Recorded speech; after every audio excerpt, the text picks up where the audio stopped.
Night of the Living podcast is always ad-free for patrons at patreon.com/NOTLP.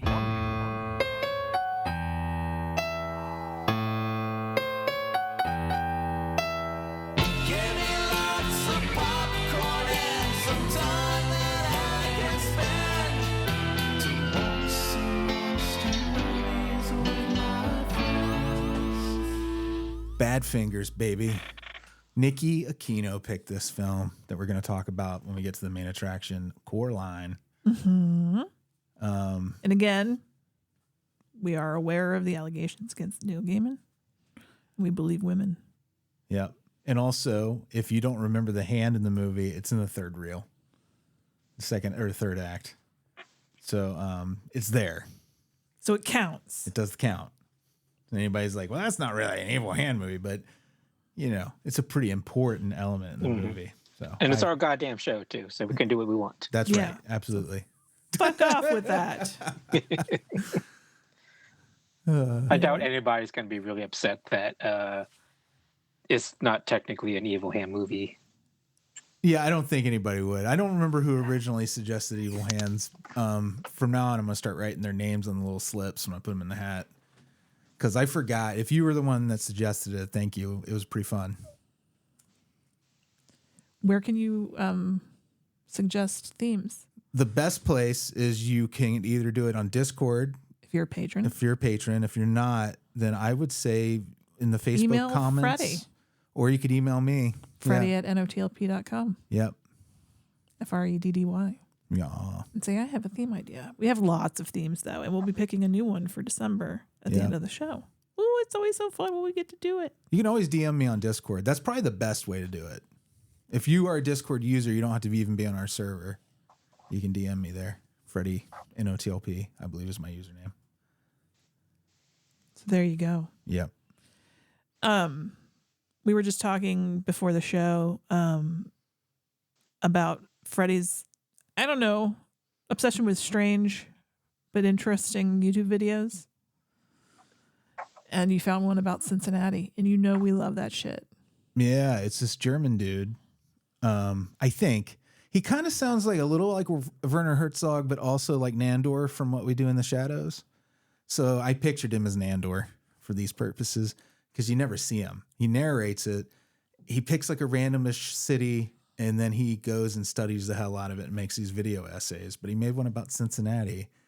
And it was just trippy to see somebody who knew more about where I lived. Yeah, I learned some things than I knew about where I lived, and to hear it in that really strong accent as well made it kind of funny and a strange experience. He kept pronouncing valley as welly. Welly, in the welly.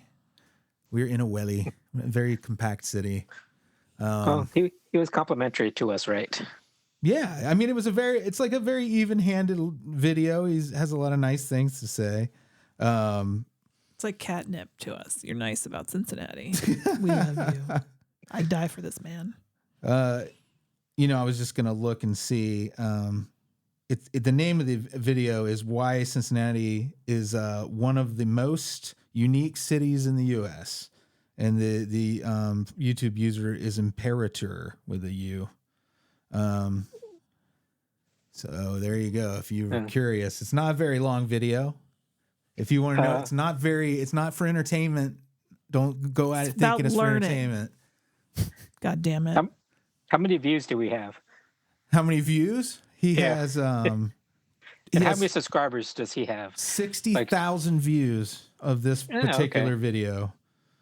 His channel, some of them are Cincinnatians, has 324,000 subscribers. So he's doing all right. Yeah. So he's like legit. So he's okay. It's okay for him to talk about us. Yeah. He was very professional. Cool video. I think you probably look up the channel if you want to see if he does your city. I learned all kinds of stuff. Ours is the best though, right? Ours is real cool because where our train yards are is kind of unique compared to other cities. We have a skyline that is bigger than what, he said, as he puts it, as our population would suggest. So it's something a lot of people that are Cincinnati expats that move away to like somewhere they consider to be a big city And then they reflect on Cincinnati where they're like, hey, we had a lot of the big city stuff without a lot of the big city drawbacks. You know, that comes up. I hear that a lot from people that moved. I promise there's no like SpawnCon here with the Cincinnati Tourism Board or anything. No. We just love it here. That means sponsored content? Yeah. I figured that out all on my own. Look at you. Thank you. He's a big boy now. I wonder how he thinks about all the German people, German Americans in Cincinnati. He doesn't get into it. It's again, it's so dry. The video is just like... He could be Danish. I mean, the accent really is... It's somewhere in there. Yeah. It's in that region of the world. It's Yeah. Danish, German, Swiss, you know. Mm-hmm. You know, I was trying to... Oh, I'm sorry. Go ahead, Andy. I'm just curious about how like Germans or Italians or people that are actually from the countries view Americans that have such an identity to countries that their relatives were from. Yeah, that is an interesting thing because we watch an Irish YouTuber that chapter, and he talks about Boston because he comes to visit the U.S.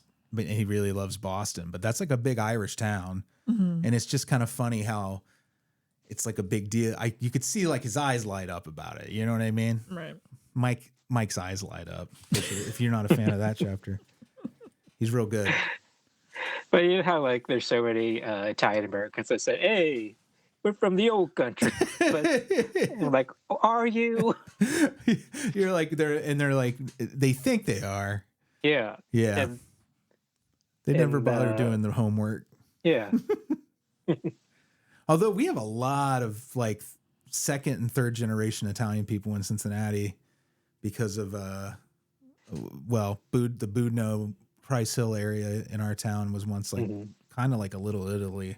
A lot of Greek immigrants there too. Yeah. But it's like I'm like definitely my parents were like from Hong Kong and China, but I don't identify so strongly as other like immigrant groups do. You know what I mean? Like you don't get in arguments about I don't sauce. make it my I don't make it my identity. Yeah. You're an onion, Andy. You have layers. And lots of them. A delicate onion. It's one of the things I appreciate about you. We were trying to watch this. I found an Antiques Roadshow Halloween episode on YouTube, and it was on the Antiques Roadshow PBS channel, which sounds official. And I get like 10 minutes into it, and it gets pulled while I'm watching it. It gets pulled. What? That's all I got to say about that. Okay, Like what kind of Halloween objects are they talking about? All we got to see was a wooden devil that this guy bought for $10 at a yard sale. And he said he collects Halloween. Yeah. Sir, what do you mean by that? He collects the whole holiday of Halloween. Halloween. I kind of get what he means. I collect a concept. No, I think he probably collects like vintage, old-timey decorations. You could say he collects Halloween items, spooky items, but no, he just said Halloween. He didn't want to waste your time, but then he sent you into a spiral that wasted more of your time. I couldn't deal with it. Right. Still can't. He found this wooden devil sculpture. It was kind of a sassy devil with he had his legs wrapped around a pitchfork, but he was chunky. It was a chunky design, and it was like it was pretty old. I don't remember. I think they guessed it was from like the 1920s or something, and he bought it for $10, and it was worth like $5,000. And then then they updated it again for 2018, which is a long time ago, right? Mm-hmm. And it was up to $10,000. What? And it didn't look like anything that was anything. Then the wooden devil market bubble collapsed. Yeah. And now it's barely worth $10 that he paid for it. Everybody wants 10 devils now. Mm-hmm. Are we sure that guy's still alive, or has the devil object cursed him? Oh, it's a good question. He said he left it out in the elements every year on Halloween. Interesting. Which, of course, now he brings it inside because it's worth a lot of money. Yeah. It can't be enjoyed anymore. No. It's to be sold. It's to be protected and insured. All right. Belongs in a museum. Yeah. What? Anything else that you guys wanted to say? No, I don't think so. Let's just move on and talk about Coraline. Turn out lights, it's the main attraction.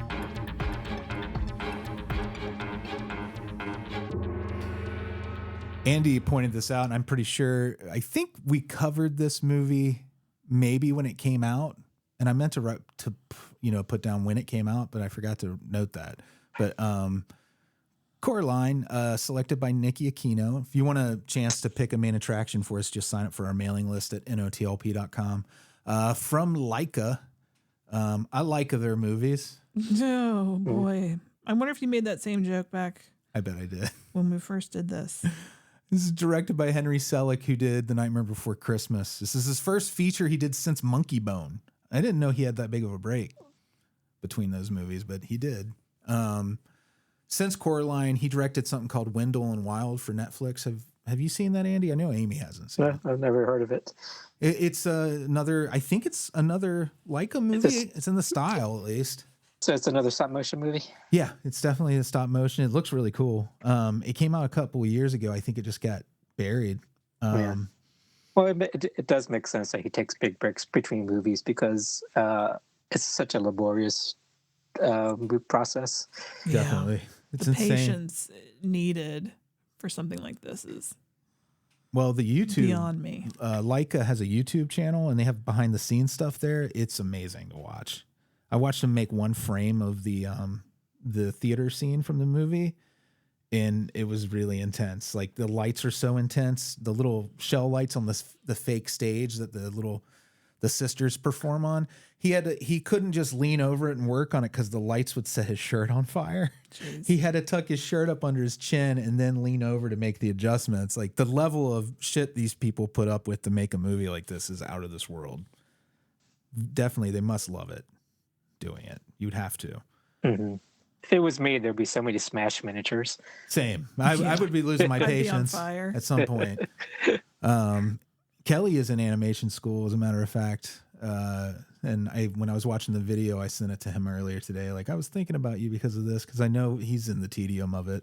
But Henry Selick, he started out working in Disney's visual effects and animation departments in the 80s. He worked on a bunch of stuff you probably grew up watching, like The Black Cauldron and, like, I think maybe The Rescuers, a bunch of that stuff.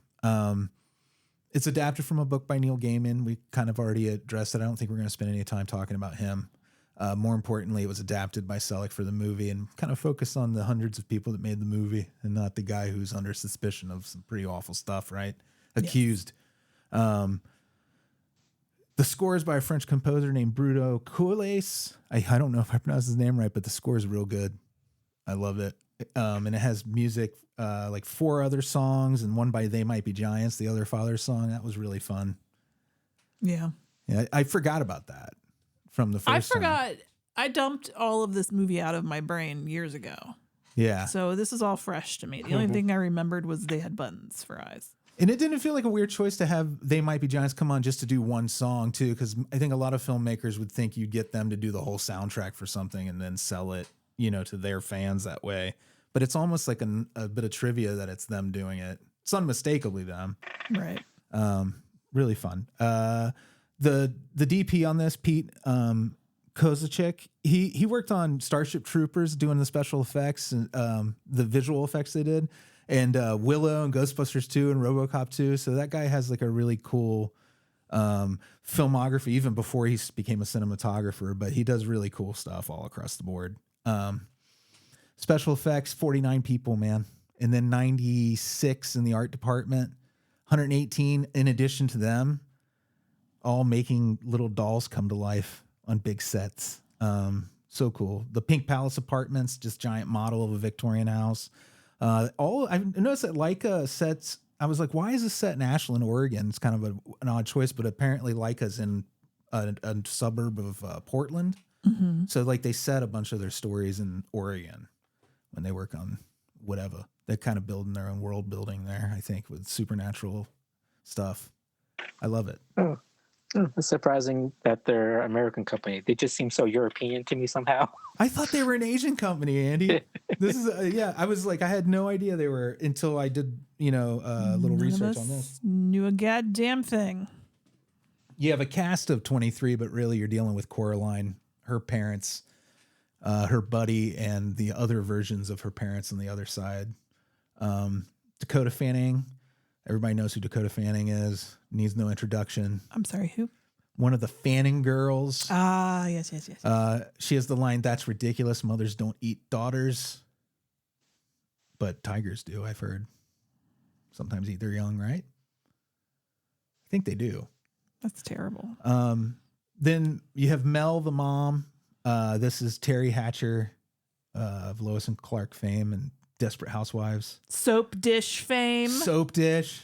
Are we Terry Hatcher fans in the house? Thank you. Yes. Anybody? Yes. Sure. I don't have a strong opinion either way. Yeah, I mean, Seriously. I do love that she's so dismissive, her and the dad. I wrote Coraline. dismissive parents Did you really? down. Yeah. That was my note about the parents. They were very dismissive. She just tells her to visit downstairs, and basically like let the neighbors entertain you. In the beginning of this movie, it's kind of funny. do you know if they modeled the other mother off of Terry Hatcher, like physically? You know, I thought she reminded me a little bit of Courtney Cox. Like now, I think more so the style of You mean like the Bell Dam? the Bell Dam, yeah. Who did Or you is say? it Andy? Bedlam? Or is it The Bell Bell Dam? Dam. Yeah. You know Bell what's Dam. funny is my autocorrect in my notes changed it to Bedlam. No, it's Bell Dam. That makes more sense now. Thank you. Because I was like, I don't remember them saying Bedlam. Who did you say, Andy? That it What? reminded you of? No, I didn't. Terry I didn't say Hatcher? it. No, with the other mother. Right. He said When- the when she- design of her, yeah. Yeah, the Yeah. look of her. Well, I think both mothers You sort think, of had a. yeah, they had pictures maybe they were working off Yeah. of the actors. I wonder if. Yeah. Yeah, like- Well, the dad doesn't really look like John Hodgman, though. No. Yeah. But like for such a process that takes years and years, like do they cast her first or they have the design first? That's a great question. They would have to have the audio first so they could animate to animate the audio. to the audio. Don't they do it like Well, that? you could do ADR. No, I'm to talking anything. about, Fuck like- do I know? Yeah. Yeah, maybe that's what they look like. She looks like in the comic book, so a graphic novel. So I don't remember. Oh yeah, I forgot there was a lot of artwork. There's a lot of native artwork from the source material by that person we're not going to talk about anymore. Yeah. Other mother, don't leave me, I'll die without you. What a big difference. But there's like a couple pictures where they just show people with extreme plastic surgery, and they compare them to the Bell Dam. Oh really? Yeah. Mm. Like I know Laura Loomer gets compared to her a lot. Oh, That bitch. now I feel And, bad for saying that. She reminded me of Courtney Cox. And what's her face? The like the Mar-a-Lago face. Mar-a-Lago Yeah. face. Ugh. I didn't mean it in a bad way. It just was a very pure. Definitely reminds me of. It looked like Courtney Cox caricaturized to me. Yeah. You No, know? I think so. Not as a dig on appearance or anything, or failed plastic surgeries or anything like It's that. okay, baby. You It's know, okay. I don't want to be mean to anybody. I think we understand your intent now. Yeah, Terry Hatcher John Hodgman. goes from being dismissive to being very clingy, depending on which version of the mom you're getting. John Hodgman, he's either like just also ignoring her as the real dad, or as the other father. He's not. He is clingy and like sings the song all about her being great, but he's also like scared. He reads as scared a lot of the time. He's sort of a victim of the Bell Dam. Yeah. What does Bell Dam mean? Have you ever heard It this means before? it means witch in French. I looked it up when I was watching the movie, Thank you, Andy. Thank you. but I just found it's a pretty word, I think. Yeah. It's fun to say, Bell Dam. Yeah. Yeah. Because you're cursing a little. And it's you can get away weird with that it. you can scramble it and call it Bedlam, You can do whatever you because want. a Bell Dam could create Bedlam. Mm-hmm. There's your fun with words for the day. The other father has a really creepy line when he's talking about the thread and needle when Coraline is first being presented with that. He says, it's so sharp you won't feel a thing. Yeah. Yeah. But This, then- this is not a kid's movie for me. It doesn't read that way. It's too scary. But he's a liar because he picks his finger and says, "Ow." Mhm. This is not so sharp, is it? Ooh, Andy. It's Can't even trust darker when you see it that way, when you realize that he's definitely a fucking liar. He's no good. Miss April, Spink, and other Spink. Jennifer Saunders from AbFab. So the Sweetie darling. Edina, right? And Miss Miriam Forcible, who is her roommate in the movie, was her real roommate in life, and they created AbFab together. That the Welsh actor Don French. Oh yeah, comedian Saunders and actor. French. Yeah, Saunders and French. Yeah. Yeah, that's them, and they are Spink and Forcible. Great names. Yeah, I love it. The cat, Keith David. If you're a fan of our show, you know who Keith David is. John Carpenter's The Thing. know. Um, Needs no further introduction. correct. Yeah. What? He's They fantastic. Live. There's something about Mary. Where's Woogie at? I love him too. Oh yeah, he talks about talking to the other YB, which is kind of interesting because the other YB doesn't have a tongue, or I don't know what she did to him. She to make removed his ability to talk. I don't know how. We have the real YB who exists in the real world. That's Will Tyler from For All Mankind and season 3. I don't know if you remember. We were just about to get in that next one. Apparently, he's a big character, Will Tyler, going forward in that show. And For All Mankind. Yeah, Okay. and he voices YB in this. He says an interesting thing about people with a name like Caroline could lead you to having an ordinary life because it's an ordinary name. And she's like, but my name is Coraline. And there goes his theory right out the window. Everybody calls her Caroline when Yeah. they first meet her.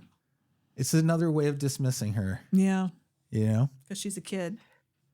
But then she takes she's very dismissive of YB too. So it made me dislike her a little bit, the way she treated that poor little YB. Yeah, he had What such bad posture. She said the almost She awful should've tried thing to to help him. Why were you born? It was what she calls him, right? Why were you born? because his real name is Wyborn. Yeah. Yeah.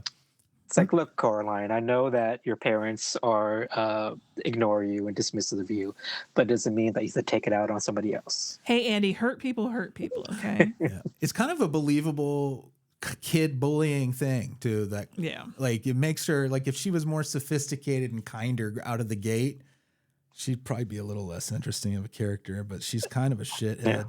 in parts. And plus, poor YB has scoliosis. His posture is horrible. He's got scoliosis on top of scoliosis. Yeah. He's He's got, got so double much. scoliosis.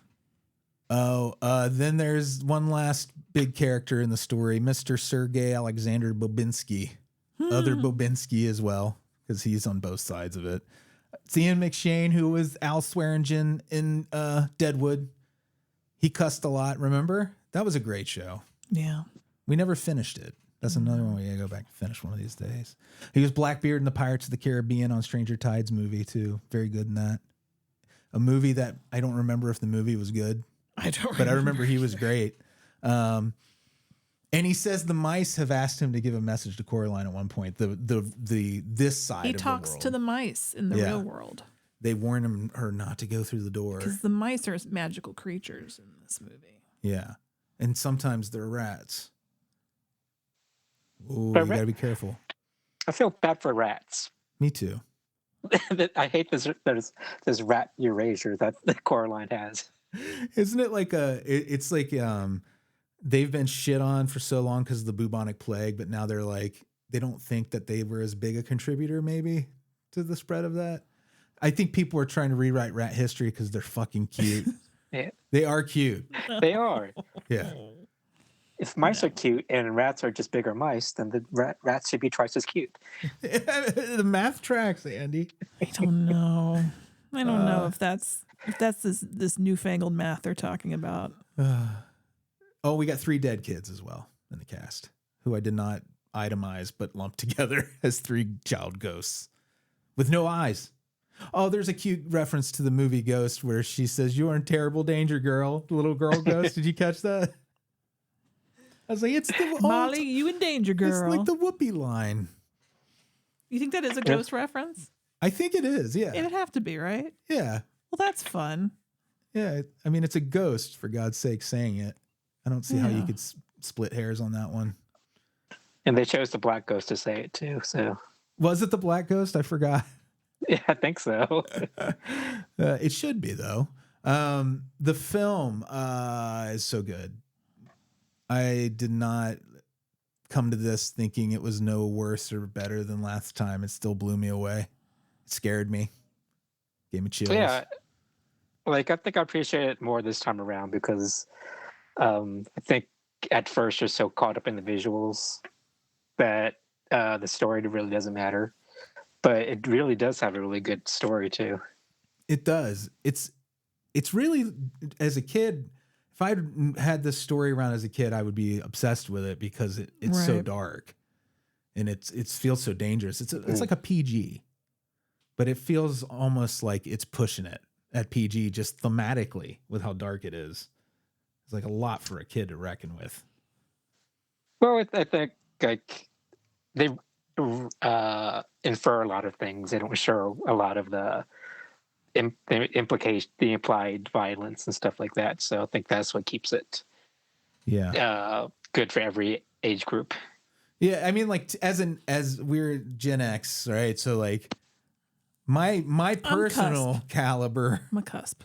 Well, even you, right? Your generation, Amy, is very slightly different, maybe, but don't you feel like we were like kids can handle that stuff? Yes. But like Yeah. I've read recently, like today's kids don't know how to tie their shoes till they're like in third grade. Yeah, the kids, man. So They're not okay. I don't know what if you're a parent and you're like, should I let my kid see Coraline or not? I would be like, any other year, I would have said yes.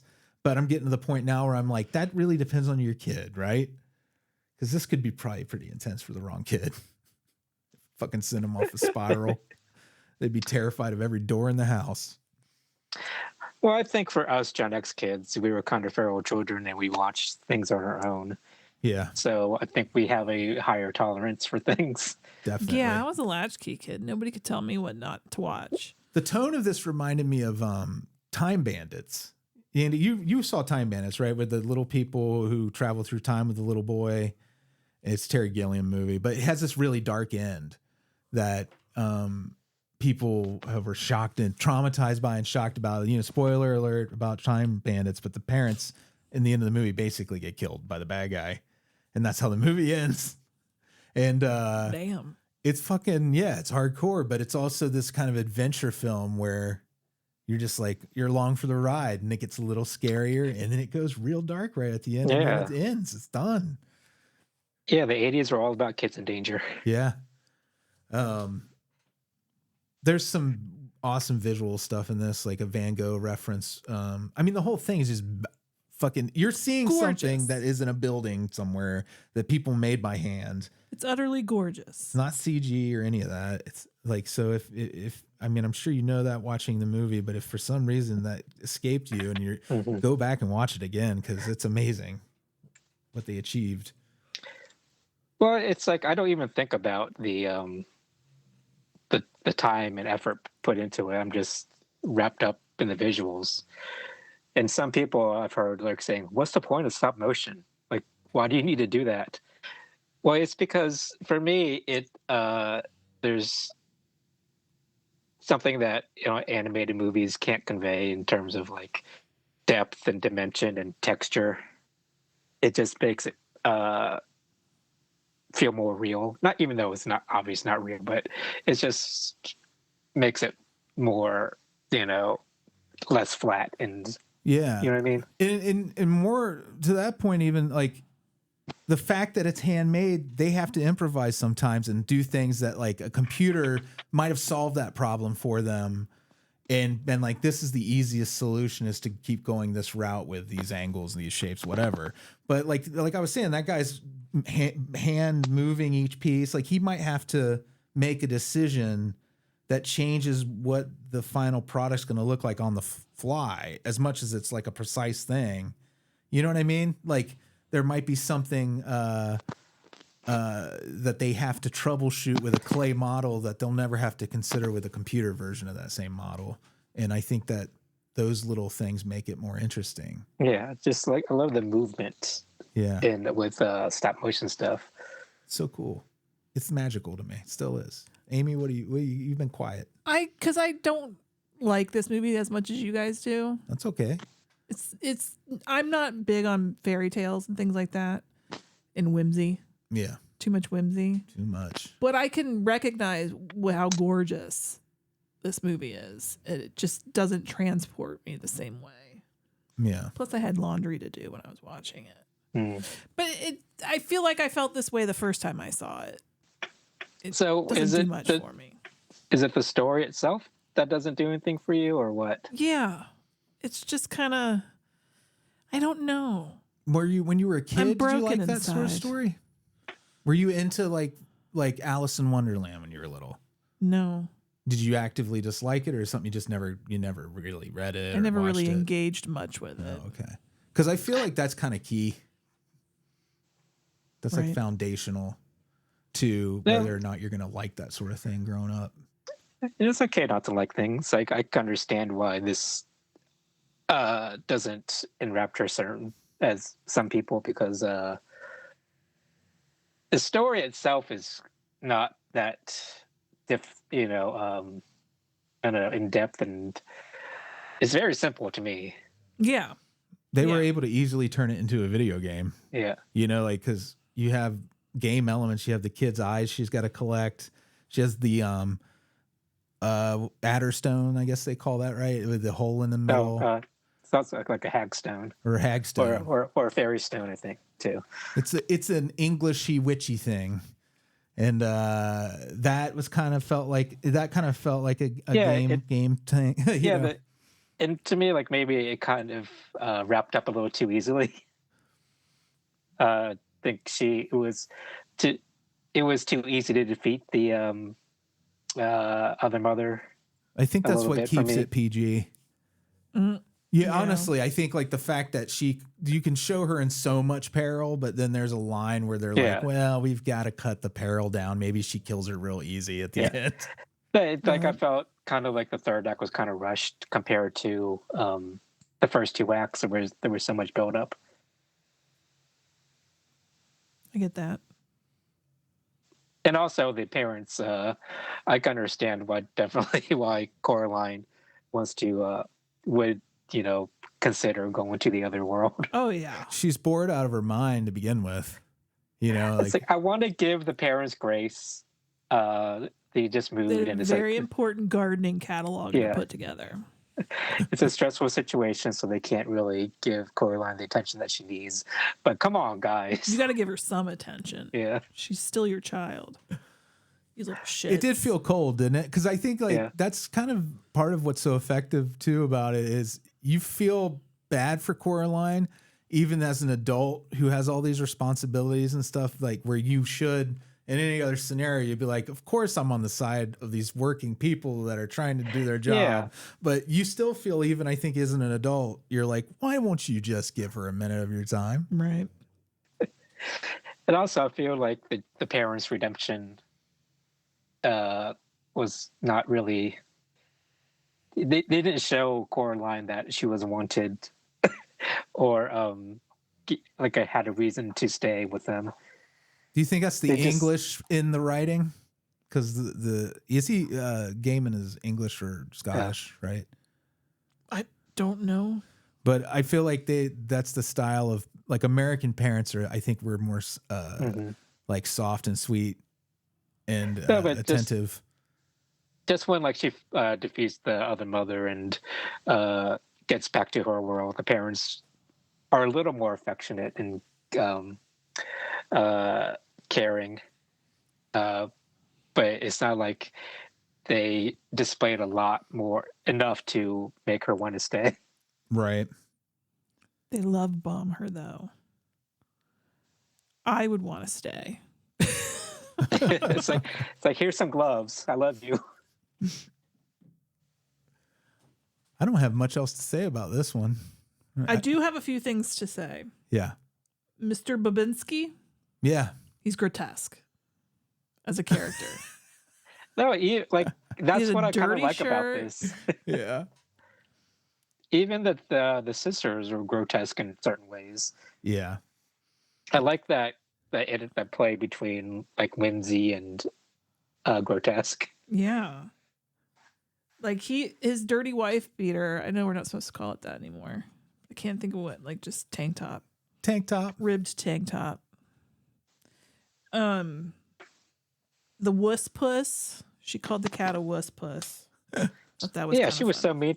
That Coraline was mean to the cat until the cat served a purpose to her. Yeah. She was lashing out. She missed her Coraline. friends from her magic talking picture frame.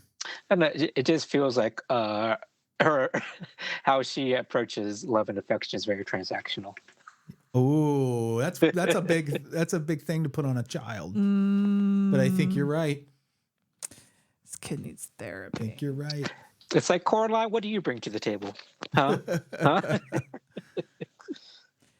I thought the line that the Beldam ate up their lives, which is how the dead kids describe it. And I think that it's just a soft way of saying that she ate them. I mean, they're dead, so Yeah. And I feel like She ate up their lives somehow sugarcoats that because it sounds You know what? fairy tale-ish. Well, I think that's what I like about it, where it doesn't show you, like, tell you outright everything that happens or what the Beldam does. Like I interpret it as like she kind of sucked their life force away, kind of Yeah. like in Weapons. I can see what that. Gladys did. Oh yeah. Yeah, like Like- a more like she's, like, metaphorical feeding off eating. of them. Yeah. Yeah. Beware their bones. So I know this was probably answered somewhere in the movie, and maybe I wasn't paying attention. But Wybie finds the little Coraline doll that looks just like her in his grandma's trunk. And she said it was her sister's, right? Yeah. Who is her sister, and how did this doll end up? It looked exactly like Coraline. Well, her sister's Is one it of the three bait? ghosts, Oh, okay. I believe. And I think the doll itself is magical and changes shape to look like whoever it plans on spying on. Okay.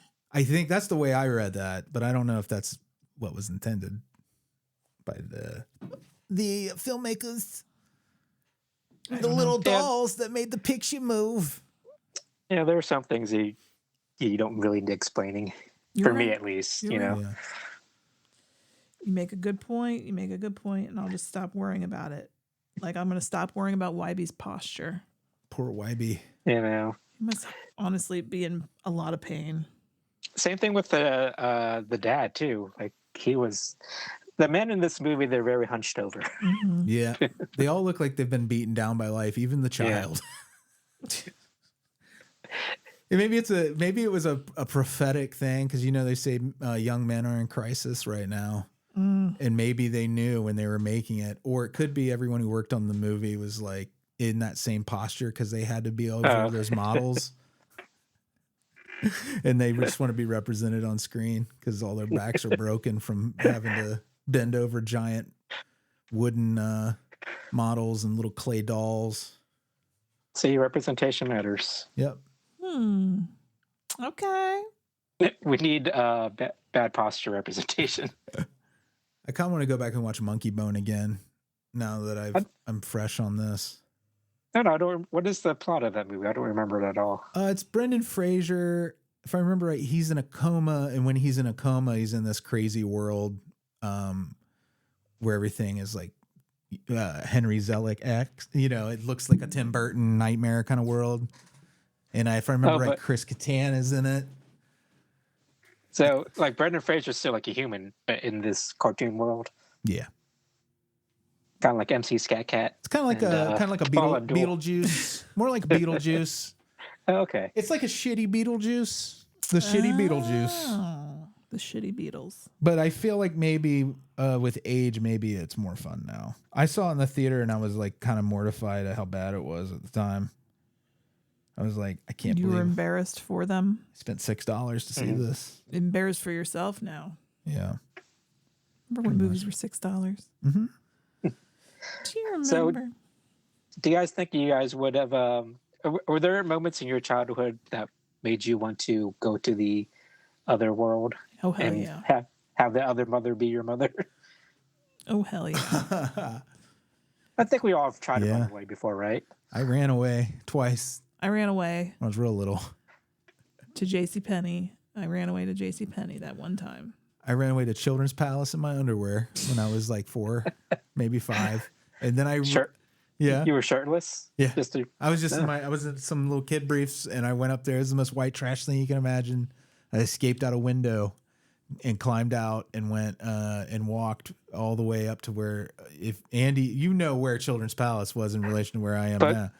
were you running away because you were upset, or because you just wanted to go to Children's Palace? I don't remember. I mean, like, I don't think I would have known how to get to Children's Palace. So I think maybe I just ran away and ended up there. But I wasn't. My parents found me pretty quickly. Thank God. Well, when a got kid you runs before the off, cops. if you live close to a big toy store, you're probably going to Yeah. find the kid there, or in a white van in the parking lot of the toy store. And I ran away to St. Anne's Carnival once too. I snuck out and I took my little, I don't remember if I had a big wheel or a bike, but I know I rode it all the way down to where this carnival that sets up at a church in our area does. Well, that's a different kind of running away. I'm talking about running away because you don't want to be with your family anymore. Well, I didn't plan on coming back either time, Andy. Oh, okay. That part needs to be clear. I took things with me the second time besides underwear on my body. Here's the thing. When you run away and you're a kid, you're going to end up somewhere fun first. Yeah. No, not for me. No? Where'd you go? Well, I was stupidly like that kid that got a kerchief on a stick and put some toys. A stick and bindle. Yeah. Yeah, and you throw things in there that you think you need. I just throw some toys and some little bit of food. Yeah. That was just on my way, It's real cute. But where did you go? just down the street. Yeah. So, Did you stop? Was there anywhere you laid up for any time, or did No, you turn I was- around and realize it was a bad idea? yeah, I just got to a certain point where like you get further than you recognize. You know what I mean? Oh, it's scary, right? Yeah. Yeah. So I just turned toe and came home. Oh my Aw. gosh. That's a real cute story, That though. is adorable. I love that. What if we should have just crossed paths? My dirty, barefoot, naked ass trailer park situation coming out of Children's Palace, getting yelled at. Do kids nowadays know about the bindle on the stick? You know what? I don't think they do. We learned it from cartoon hobos. Yeah. That's how we know it. It's a brilliant idea when you think about it. I mean, all you have to have is a kerchief and a stick. Yep. So I guess kids, if they run away now, they just throw things in a backpack or something. All kids have really nice backpacks now. Yeah. When we were kids, we would get a backpack that would disintegrate almost by the end of the year, and then we had to get a new one because my parents would just buy the cheapest fucking backpack they could find. Because you wouldn't take good care of it anyway. No, I don't blame them, but I'm also like, you can make a backpack that can last for 10 years. Yeah. Or you could buy a bunch of these weird plastic ones that have God knows what printed on them, like Transformers and who knows what sort of dark-sided entertainment items are stenciled onto that. All But right. I don't think I ever got to the point where I would switch my eyes with buttons. No. No, I would never. No, I don't even want to touch my eyes to put contacts in. I'm certainly not going to sew buttons on them. Yeah. I don't know how much time I would comfortably even be able to spend in that world the minute I saw the button eyes. I think that might have been it for me. I'd have been gone right then. I mean, the food looked pretty good. Food looked good. Yeah. I do want someone to like cook and take care of me sometimes. So another mother might be a nice thing. Well, that's one of the things I loved about the movie. Did the kids do it themselves, or did the mother, take the eyes out? You know what I mean? It sounds to me like she has to at least give them permission. Yeah. So I don't know what scenario was like scary to me, like the kids sewing the eye button eyes themselves, or the other mother taking the eyes out and replacing them with buttons. Well, what's weird is the eyes. What she does with the eyes is she clearly doesn't really use them for anything because they just end up hidden away. All these other kids' eyes that were taken, and they turn into like everyday things. And was I reading that right, or is that just when she comes back from the other world that they become like a shifting knob and I think it was a shifting knob and like a ball from a game or something. All the kids' eyes were just these objects. I guess it would have been even like Maybe she disguises them. too much. Yeah. Safe. If they're I big. think that's where their souls were stored, I think. In their eyes. Because the eyes are the window Yeah. to the And those soul. little ghost children were so cute. They were especially adorable. when they became angels and they got the little wings. Oh, yeah, it was real sweet. I love the dogs. All the little dogs that the sisters have that watch them What kind perform. of dog is that? Is that a Schnauzer or is that a Yorkie? What is it? It's a Scottish Terrier, I think. Scottish There Terrier. you So go. I didn't know any of it. Mm-hmm. All right. Well, that's And awesome. I like how they did they actually mount those poor dogs' heads on the wall? It looked like they taxidermied them. Yeah. They just stuffed them all, and they made little outfits for them with wings. I love the one old dog had like milky eyes. Yeah, cloudy eyes. Yeah, that was real sweet detail. Yeah, it's the little touches that I love about this movie. All right. Coraline. So thank you for the pick, Nicki. Yeah. The picky Nicki. The Picky Nicki. Oh, and speaking of picking, Amy's picking the new theme. Picking a new theme for a new month. We're going to be back on From the December hat. 1st. Let's see. What do we got here? The eyes have it. I was a blank. So this is movies that are named I was a blank.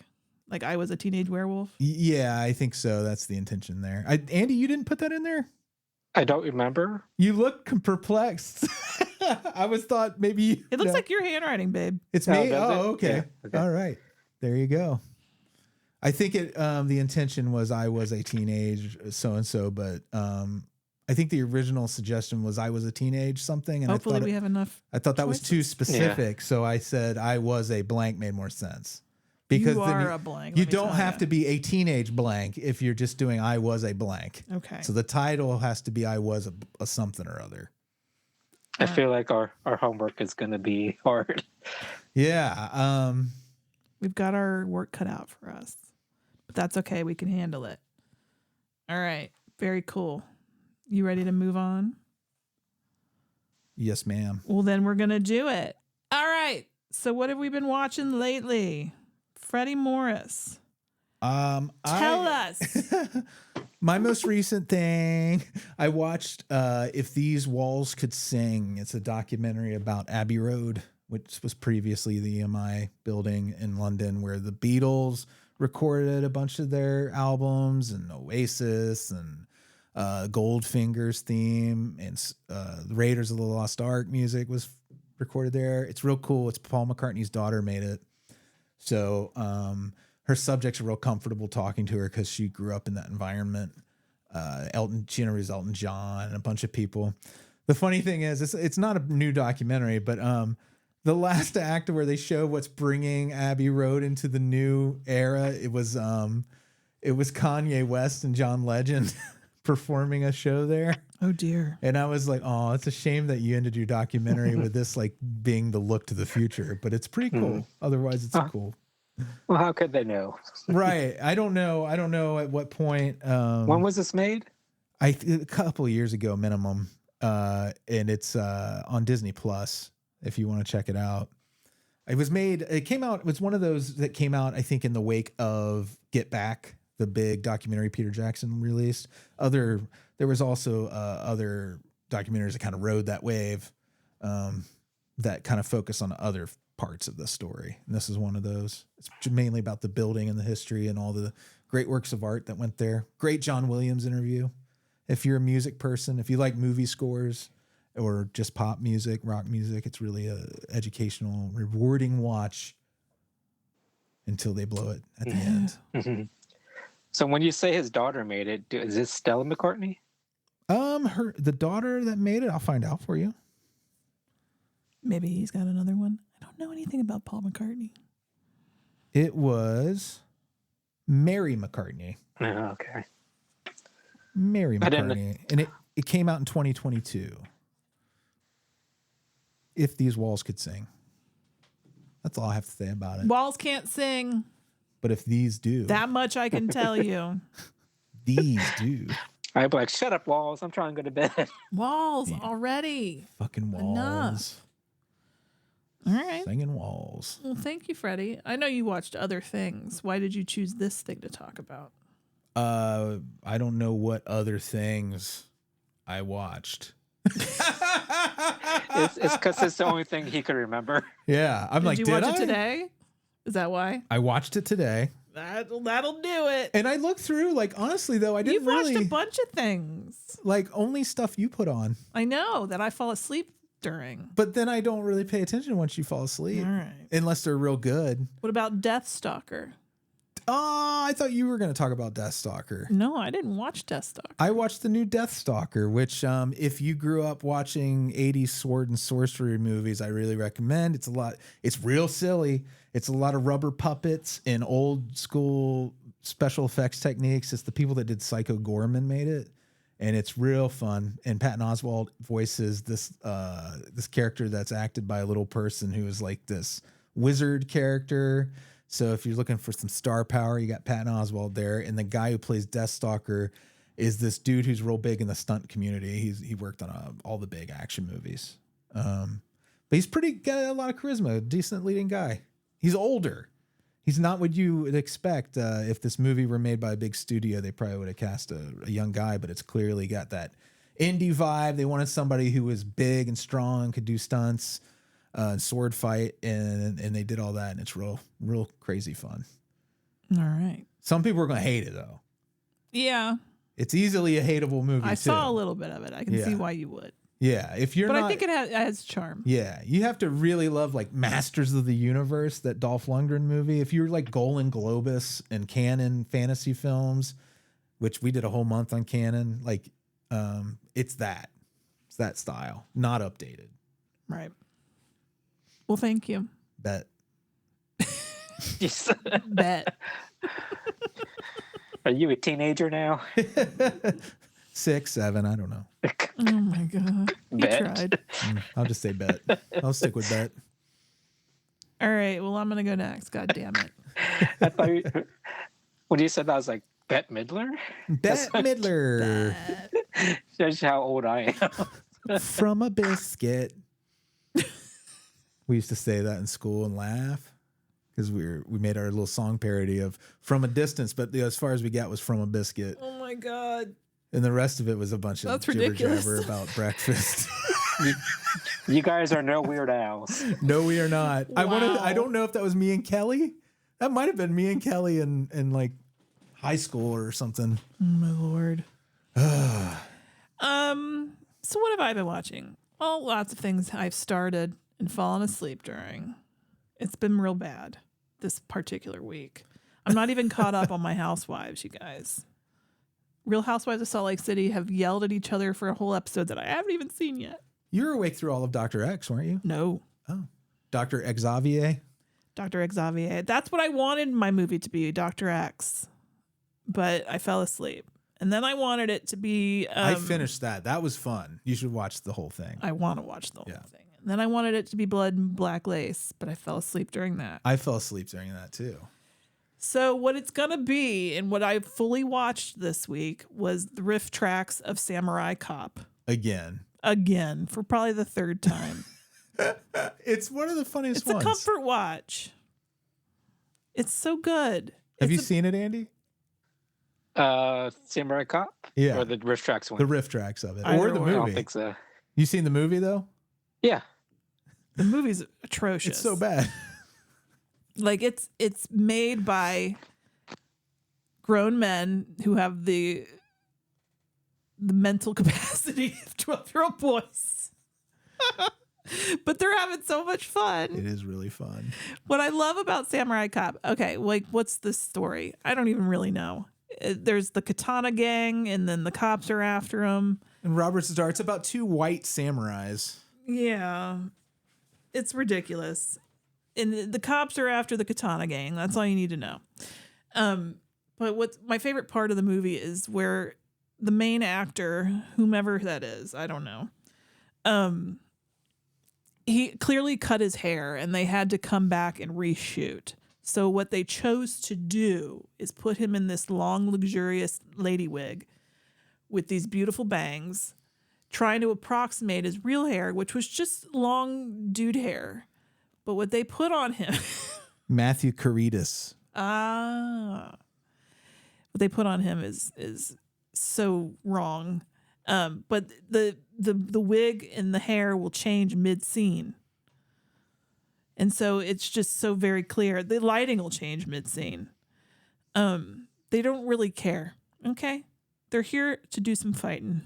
And fighting is what they did. Director made other movies, by the way. He's deceased now. I'm going to have to watch all of them. This movie, Samurai Cop, is what I'm talking about when I say I want some 80s trash. Well, you might want to watch Killing American Style. I think this is 1991. 3 years earlier, he made Killing American Style. It's on Tubi with Robert Zadar again. Right. So you got that. And he did something called Young Rebels again on Tubi. Oh, you might have a whole well of Tubi movies by this one guy. Fucking Tubi. Yeah. That's how I watched Coraline. Pretty handy, right? Yeah. God bless Tubi. Love me Again. some free television. Give them all this free advertising. But I love them. So many fucking ads, though. I know. Sometimes it's hard. Sometimes. All right, Freddy, we're done. I'm done. So that means Andy's done. No, Andy's not done. That means Andy needs to go. It means Andy needs to go. Okay. Well, I watched the first episode of that new Apple series, Pluribus. Oh, yeah? Have you guys heard about that? Oh, yeah. I At have. all? We don't have Apple Yeah. TV anymore, unfortunately, though. It's a really good start. The premise is that, well, if I describe the plot, am I spoiling it? Well, don't describe the plot. Just give like very top line. It's about a it's like lady, right? If you read, I mean, I guess the synopsis is right there, so it's not really a spoiler. But it's about a hive mind that takes over the world, and the main character is one of only 13 people that haven't been infected by it. Oh, that's a cool So- concept. Yeah. I'm curious to see where it goes because the first episode only deals with the outbreak of it, and that's one of my favorite things. Like the onset of the outbreak and how the world collapses as opposed to the aftermath. Yeah. I love to see like how it starts and the chaos that ensues from that. I'm Right. with you, But- Andy. It's more exciting. Yeah, and the way they approach it, like it's not like a zombie type thing. It's a very calm outbreak because it's a hive mind, so they don't want to cause chaos. But just the way it happens is it's like a horror movie, and it's just watching. I was like, wow, they put a lot of money into this. It's like this is Apple money. It's Vince Gilligan, right, who did Breaking Bad and The X-Files. I didn't watch Yeah. Breaking Bad, so how involved was he in X-Files? He wrote the best episodes of The X-Files. He wrote some really good ones. Yeah. Humbug is a good one, right? He did that, right? You're not sure? Jose Chung's, maybe? No, definitely not Jose Chung's. Who did Jose Chung's? Do you remember? It's all right if you don't. Amy used to know all this shit off the top of her head. Yeah. See, I don't know writers, so I just watched the series. Yeah. Is it, from what you said, it sounds a lot like Invasion of the Body Snatchers to me. Yeah, but it's not like that she's under a threat. The hive mind just kind of lets her live her life. Oh, yeah. I That's mean, a cool I'm twist. I'm just going off the first episode. Yeah. It's a very nice and polite hive mind. Oh, good. For now. Yeah. Right. So like it's not like they're going to say we're going to get you, and they're saying they're very accommodating toward her. The title makes more sense now. Yeah. So the first episode is really good, and it makes you want to watch more. So that's like a really good first episode. What does pluribus mean? From many. Like in our motto, like e pluribus unum, from many one. Okay. It's a little Latin. A little Latin for you. Furia. Semper ubi sub ubi. Yeah. Always wear underwear. But I also have to find a way to watch the rest of episodes because we also canceled our Apple TV. Oh, yeah. The Apple TV gives you like one episode to watch for free. Is that what it To is? hook you. Yeah, to wet your whistle. Yeah. So I'm going to have to find a way to watch the other ones. Dude, There's got to be a better way. It was hard to cut off Apple TV. I was surprised. If at Apple how TV had quickly something beyond just its own shows.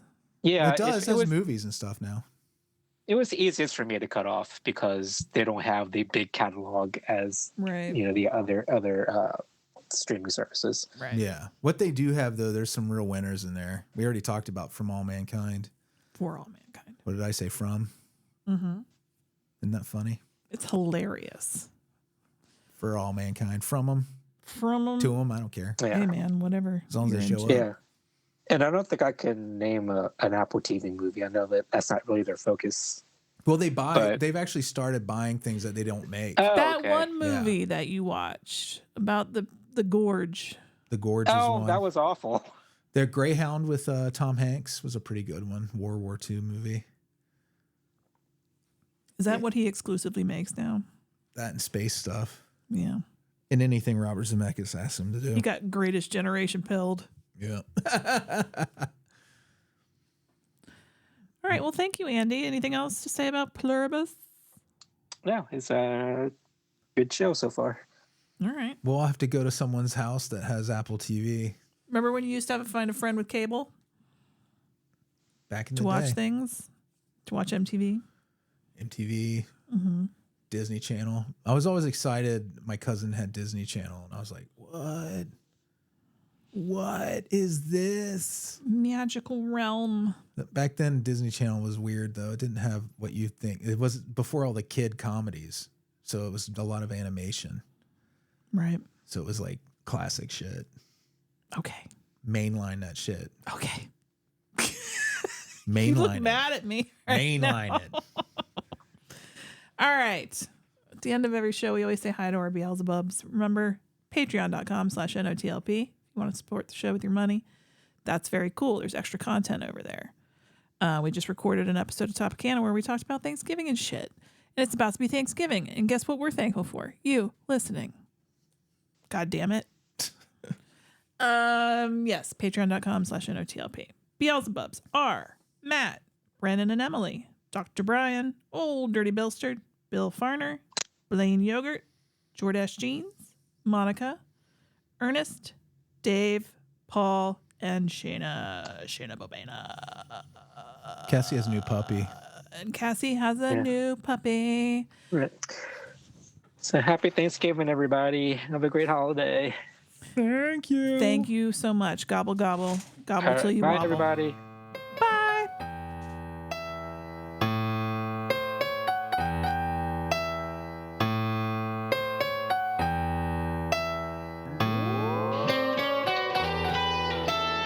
Frankenstein was wondering if he should go to bed when his old buddy